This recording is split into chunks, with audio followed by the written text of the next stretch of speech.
बिस्मिल्लाहिर्रहमानिर्रहीम। बेटा, अपने आज के इस सेशन में हम ट्राइंगल से रिलेटेड एक इम्पॉर्टेंट थ्योरम डिस्कस करने जा रहे हैं। हमसे कहा जाता है कि prove that in a triangle, किसी भी ट्राइंगल में साबित करें the medians of triangle are concurrent. इससे पहले कि हम आपको ये ट्राइंगल के ऊपर कुछ थ्योरम के प्रूफ की बात करें, एक तो कुछ लफ्ज़ हैं जैसे कॉन्करेंट है या पॉइंट ऑफ कॉन्करेंसी है या पॉइंट ऑफ ट्राइसेक्शन है, ये पहले समझा दें। देखिए, अगर हम एक स्ट्रेट लाइन ड्रॉ करते हैं, लेट्स सी हमने एक स्ट्रेट लाइन ड्रॉ की। ये जो स्ट्रेट लाइन हमने ड्रॉ की है, दूसरी स्ट्रेट लाइन हमने ड्रॉ की, तीसरी स्ट्रेट लाइन हमने ड्रॉ की, कोई चौथी स्ट्रेट लाइन हमने ड्रॉ की। ये तमाम स्ट्रेट लाइन जो कि आपने बनाई हैं, आप देख रहे हैं इन सब का पॉइंट ऑफ इंटरसेक्शन एक है। जब मल्टीपल लाइंस का, जब दो से ज़्यादा लाइंस एक ही पॉइंट पर इंटरसेक्ट करती हैं तो इन्हें कहा जाता है concurrent lines. These are called concurrent lines and this point is called point of concurrency. इस point को point of concurrency कहा जाता है। point of concurrency से मुराद एक ऐसा point होता है जहाँ पर more than two lines आपस में एक दूसरे को intersect कर रही हों, and these lines are called concurrent lines. इसी तरह एक लफ्ज़ है trisection। ये लफ्ज़ trisection पहले समझ लें, उसके बाद फिर हम सवाल की जाने बढ़ते हैं। अब ये लफ्ज़ ट्राइसेक्शन देखिए, ट्राइसेक्शन का मतलब क्या होता है। अगर हम एक स्ट्रेट लाइन ड्रॉ करते हैं लाइक दिस, ये जो हैं हमने इनको दो पॉइंट्स पर इस तरह से काटा कि इस लाइन सेगमेंट लेट से ए बी के तीन इक्वल पार्ट्स हो गए, one part one part one part. जब तीन पार्ट्स इक्वल हो गए तो ये जो पॉइंट्स हैं ये पॉइंट ऑफ ट्राइसेक्शंस कहलाते हैं। यानी ये वाला पार्ट अगर देखें तो एक पार्ट है और ये वाला पार्ट अगर देखें तो दो पार्ट्स हैं। तो हम कहेंगे कि x and y are point of trisection. क्यों पॉइंट ऑफ ट्राइसेक्शन? एक तरफ इसके दो हिस्से हो जाएं और दूसरी तरफ इसका एक हिस्सा रह जाए। तो 2:1 में या 1:2 में अगर कोई लाइन सेगमेंट डिवाइड हो जाती है तो इस पॉइंट को या इस पॉइंट को क्या कहा जाता है? पॉइंट ऑफ ट्राइसेक्शन कहा जाता है। इसी तरह देखें, इसके अंदर एक लफ्ज़ है मीडियन का। तो ये मीडियन क्या होता है? मीडियन किसे कहा जाता है? मीडियन से मुराद अगर हमारे पास एक ट्राइंगल ए बी सी है, ठीक है, तो अगर किसी भी साइड के मिड पॉइंट की बात की जाए, let's call this point D, जो कि पॉइंट मिड पॉइंट है किसका? ए बी का। इसी तरह ये मिड पॉइंट है, लेट्स कॉल दिस ई। अगर आप इसके मिड पॉइंट की बात करें, लेट्स कॉल इट एफ, तो ये जो बी का ई से डिस्टेंस है इसको कहते हैं मीडियन। मीडियन का मतलब क्या है? मीडियन का मतलब एक लाइन सेगमेंट जो कि ज्वाइन करने से बनती है किसी भी साइड के मिड पॉइंट को ऑपोजिट वर्टेक्स से। किसी भी साइड के मिड पॉइंट को ऑपोजिट वर्टेक्स से जब आप ज्वाइन कर देंगे तो ये जो लाइन आपके सामने नज़र आ रही है, ये जो आपको लाइन सेगमेंट मिलेगी सी डी, ये क्या कहलाएगी? ये कहलाएगी median. Similarly A F median हो जाएगा क्योंकि एफ जो है वो मिड पॉइंट है। हमें साबित क्या करना है? अब ज़रा सवाल की जाने बढ़ें और सवाल में देखें हमें क्या प्रूफ करना है। हमें ये प्रूफ करना है कि proof that in a triangle, साबित करो किसी भी ट्राइंगल में the medians of triangle are concurrent. ये मीडियंस आपस में कॉन्करेंट होंगे। कॉन्करेंट होने का मतलब ये तमाम मीडियंस एक ही पॉइंट के ऊपर इंटरसेक्ट करेंगे और ये इनका पॉइंट ऑफ कॉन्करेंसी बनेगा। लेट्स कॉल इट पॉइंट जी। इसी तरह ये जो पॉइंट होगा ये पॉइंट ऑफ ट्राइसेक्शन होगा ईच मीडियन का। ये जो पॉइंट होगा ये पॉइंट ऑफ ट्राइसेक्शन होगा। ट्राइसेक्शन का मतलब ये है कि बी का जी से जो डिस्टेंस होगा वो 2 यूनिट का होगा और जी का ई से फासला 1 यूनिट का होना चाहिए। डी का जी से फासला 1 यूनिट का हो और जी का सी से फासला 2 यूनिट का हो। ए का जी से फासला 2 यूनिट का हो, जी का एफ से फासला 1 यूनिट का हो। तो ये पॉइंट ऑफ ट्राइसेक्शन होगा मीडियंस का। मीडियंस का पॉइंट ऑफ ट्राइसेक्शन मतलब 2:1 में 2:1 में 2:1 में ये मीडियंस इस पॉइंट के ऊपर इंटरसेक्ट हो रहे होंगे। Let's prove it. तो what you have been given a triangle in which medians B E and C F meet in point G. हमने एक ट्राइंगल ए बी सी कंसीडर की है जिसमें हमने ये मिड पॉइंट लिया, ये मिड पॉइंट लिया, ये बी ई और सी एफ आपस में एक दूसरे को इंटरसेक्ट कर रहे हैं। इनिशियली हमने ये दो मीडियंस बनाए हैं, एक हमने मीडियन बनाया बी ई और दूसरा मीडियन हमने बनाया सी एफ। तो इनिशियली हमने ये दो मीडियंस बना लिए। ये दो मीडियंस बनाने के बाद टू प्रूफ हमें क्या साबित करना है कि ए जी जो है वो बाइसेक्ट कर रहा है। बाइसेक्ट करने का मतलब दो इक्वल पार्ट्स में डिवाइड कर रहा है। किसको बाइसेक्ट कर रहा है? बी सी को किस पॉइंट के ऊपर, डी के ऊपर। ए जी को अगर प्रोड्यूस किया जाए डी तक, तो ये जो पॉइंट है ये मिड पॉइंट होगा, किसका मिड पॉइंट होगा, बी और सी का।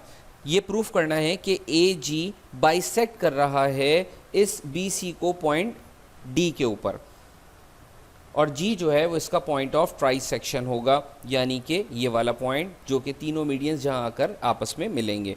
कंस्ट्रक्शन की हमने, एक कंस्ट्रक्शन ये की कि हमने एक पॉइंट एच लिया, एक पॉइंट हमने एच लिया इस तरह से कि सी एच और बी ई आपस में क्या हो जाएं, पैरेलल हो जाएं। सी एच और ई बी, सी एच और ई बी आपस में क्या हो जाएं, पैरेलल।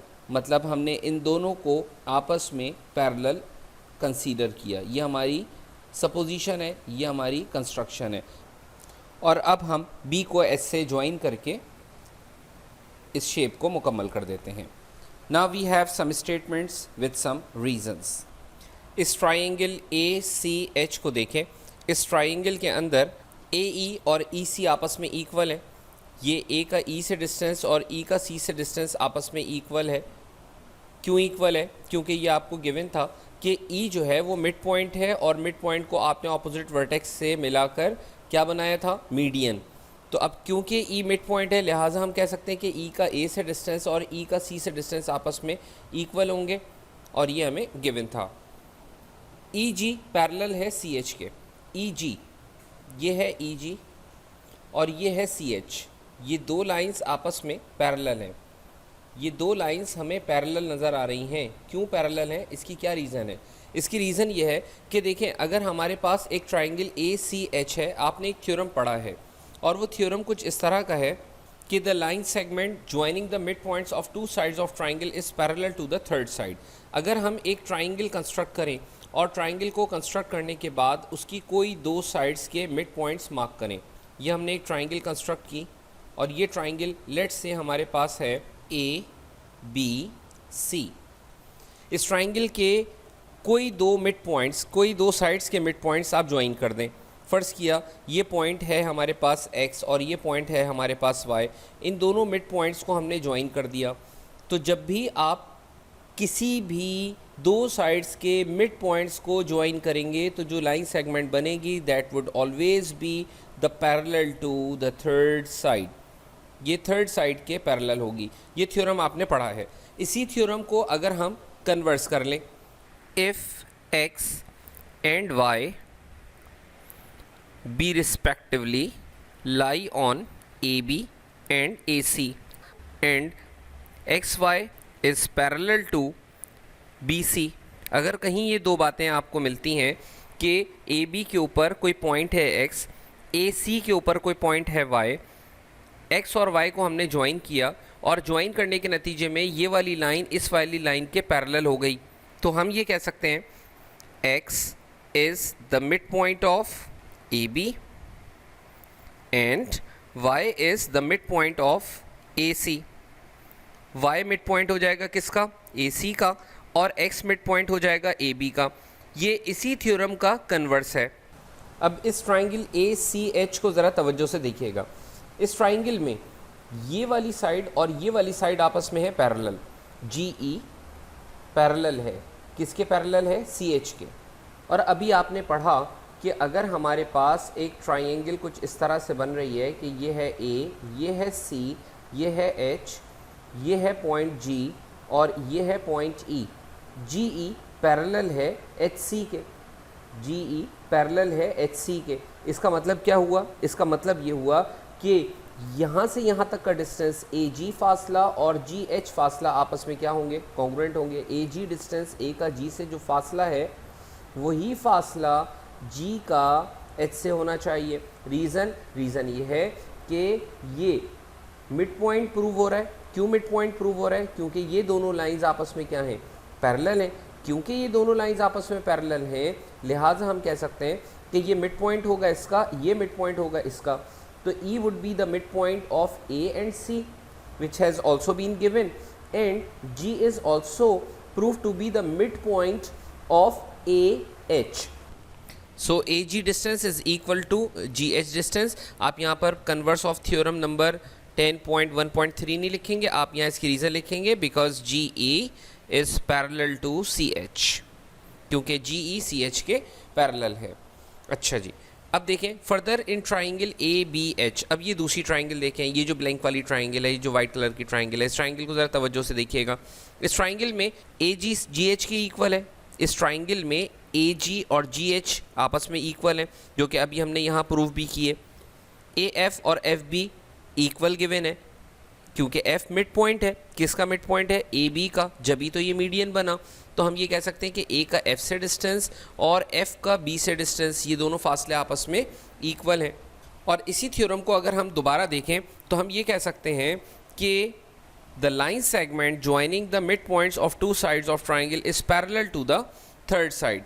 वो लाइन सेगमेंट जो ज्वाइन करने से बनती है, वो लाइन सेगमेंट जो ज्वाइन करने से बनती है, कोई भी दो मिड पॉइंट्स को आपस में ज्वाइन करने से जो लाइन बनती है वो पैरेलल होती है तीसरी साइड के।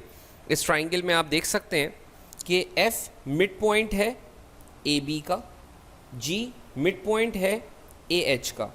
हम इस ट्राइंगल को आपको ऑब्जर्व करा रहे हैं। F is the mid point of A B and G is the mid point of A H. क्योंकि ये दोनों मिड पॉइंट्स हैं, लिहाजा इनको जो लाइन ज्वाइन कर रही होगी ये पैरेलल होगी। किसके पैरेलल होगी? ये पैरेलल होगी इस तीसरी साइड के, तीसरी साइड ऑफ ट्राइंगल के। So we can say that कि F G is parallel to B H, F G is parallel to B H. और इसकी रीज़न क्या है? इसकी रीज़न ये है कि the line segment joining the mid points of any two sides of triangle is parallel to the third side. ये पूरा थ्योरम आपने यहाँ पर एज इट इज़ लिख देना चाहिए। The line segment joining the midpoints of any two sides of the triangle is parallel to the third side, and the third side of this triangle is BH. So FG and BH are proved to be parallel. अब यहाँ देखें कि BGCH is a parallelogram. BGCH एक parallelogram बन रहा है। ये parallelogram आपके सामने बना। अब पैरेललोग्राम की प्रॉपर्टी क्या होती है? पैरेललोग्राम में आपने पढ़ा था कि डायगनल्स इसमें पैरेललोग्राम में हमेशा एक दूसरे को बाइसेक्ट करेंगे। तो इसका डायगनल ये बनेगा, एक पैरेललोग्राम है, और इस पैरेललोग्राम में जो ऑपोजिट वर्टिसेस को आपस में ज्वाइन करने वाली लाइन है ये कहलाएंगे डायगनल्स। तो अगर हमारे पास एक पैरेललोग्राम इस तरह से हो तो ये डायगनल है, ये डायगनल है, और हमेशा याद रखें diagonals always bisect each other. That is the midpoint of BC and midpoint of GH should be same. ये डायगनल्स एक दूसरे को बाइसेक्ट कर रहे हैं। बाइसेक्ट करने का मतलब ये है कि जितना फासला ये होगा, जितना डिस्टेंस ये होगा, उतना ही डिस्टेंस ये वाला होगा। जितना फासला ये वाला होगा G का D से, उतना ही फासला D का H से होगा। तो ये बाइसेक्ट करने का मतलब होता है। बाइसेक्ट करने का मतलब एक पैरेललोग्राम में ये मिड पॉइंट और इस डायगोनल का मिड पॉइंट आपस में इंटरसेक्ट करेंगे एट द सेम पॉइंट। इसी को कहते हैं कि डायगोनल्स बाइसेक्ट ईच अदर, एक दूसरे को इस पॉइंट के ऊपर बाइसेक्ट कर रहे हैं, एक दूसरे को दो इक्वल पार्ट्स में डिवाइड कर रहे हैं।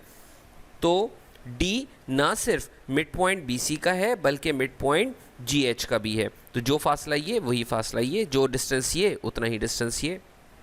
सो GD and DH are equal, GD and DH are equal. मैंने यहाँ इसको Y समझाने के लिए बता दिया। Similarly BD and DC are equal, इसको मैंने समझाने के लिए X कह दिया। अब देखें G का D से जो डिस्टेंस है वो हमने Y समझाने के लिए लिया। इसी तरह D का S से जो डिस्टेंस है वो हमने समझाने के लिए Y लिया। हम ये पहले ही कह चुके हैं कि इस ट्राइंगल में, ये जो ट्राइंगल बन रही है, इस ट्राइंगल में G जो है वो मिड पॉइंट है। किसका मिड पॉइंट है? AH का।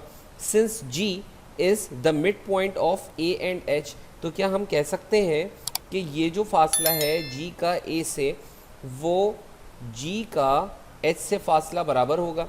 G का A से जो डिस्टेंस है that is same as distance GH। तो A का G से डिस्टेंस या G का A से डिस्टेंस किसके इक्वल है? ये कितना डिस्टेंस है? Y। और ये वाला डिस्टेंस कितना है? Y। तो क्या GA distance twice of Y के इक्वल नहीं हो जाएगा? ये वाला डिस्टेंस A का G से जो फासला है that is proof to be twice of Y। ये फासला हमने ट्वाइस ऑफ Y प्रूफ किया क्योंकि ये Y है, ये Y है, इन दोनों का मिलाकर जो डिस्टेंस है वही डिस्टेंस है जो G का A से है, because G is the mid point of A and H। तो ये वाला डिस्टेंस कितना है, 2y है। And what is this y distance? We can replace this y with what, GD। तो ये स्टेटमेंट होपफुली समझ में आ गई होगी कि मेजर लाइन AG, A का G से जो फासला है दैट इज 2y, GH के इक्वल है y plus y, 2y, and that should be equal to twice of GD, and that should be equal to twice of GD, twice of y. G is proved to be the point of trisection of AD. G को हमने point of trisection prove कर दिया। देखें इस triangle को, देखिए इस triangle में ये वाला हिस्सा कितना है, 1 यूनिट यानी 1y, और ये वाला कितने पार्ट्स हैं, 2 पार्ट्स हैं, 2y। Similarly we can prove that, इसी तरह बिल्कुल इसी तरह आप ये भी प्रूव कर सकते हैं कि ये वाला जो डिस्टेंस है that is 2 units long as compared with GE which is 1 unit long. Similarly you can prove that CG is 2 unit long as compared with GF which is 1 unit long. 1 और 2 मैंने समझाने के लिए लिखे, यहाँ y का मतलब है पार्ट्स, y मैंने समझाने के लिए लिखा। आप इसकी जगह कोई भी चीज़ अपने आप को समझाने के लिए लिख सकते हैं। You can use A here, B here, और चाहें तो इस शक्ल में भी इसको प्रूफ किया जा सकता है। और बेटा हमें यही प्रूफ करना था कि AG बाइसेक्ट B, AG जो है वो बाइसेक्ट कर रहा है, किसको बाइसेक्ट कर रहा है, BC को बाइसेक्ट कर रहा है, BC को बाइसेक्ट कर रहा है एट पॉइंट D, जो हमने कर लिया। And G is the point of trisection, और G इनका पॉइंट ऑफ ट्राइसेक्शन है। पॉइंट ऑफ ट्राइसेक्शन का मतलब मैंने बहुत तफसीली समझा दिया। होपफुली ये कंसेप्ट आपका क्लियर हो गया होगा। मिलते हैं नेक्स्ट थ्योरम में। Thank you very much. अल्लाह हाफ़िज़।